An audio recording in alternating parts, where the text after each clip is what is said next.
Did ancient Greece exist? A historical perspective. The concept of ancient Greece as a unified state or nation never existed in history.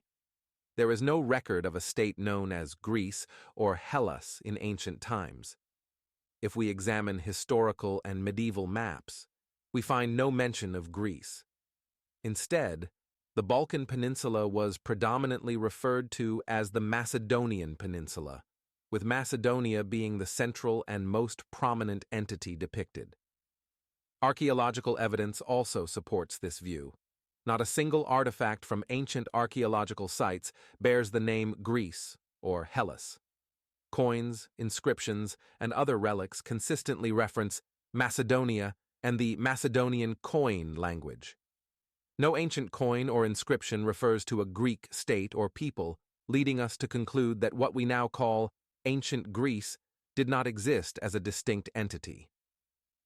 The people of the Balkan Peninsula were known as Macedonians throughout antiquity. The modern state of Greece was created in 1832 during the 19th century as a new entity carved out of the territories of the Ottoman Empire. It was established under the influence of European powers, particularly Germany and England, and its first king, Otto, was a Bavarian. The population of this new state, largely enslaved under Ottoman rule, spoke Macedonian Slavic language as their native tongue. The Greek language, as we know it today, was artificially constructed in the 1860s. This language, known as Kativarousa, was based on the ancient Macedonian coin language, but with substantial additions, including approximately 20% Arabic influences.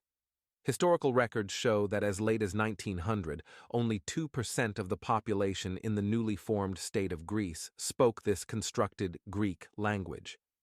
The people had to learn it in schools, as it was not their native tongue. Moreover, the toponyms, names of rivers, mountains, villages, and cities throughout modern Greece, are of Macedonian origin. The Greeks later adapted these names by adding suffixes such as, is, or os to give them a Greek appearance. The language of the ancient Macedonian Empire, particularly during Alexander the Great's reign, was Macedonian coin. This administrative language was a melting pot of various dialects and languages spoken across the vast empire.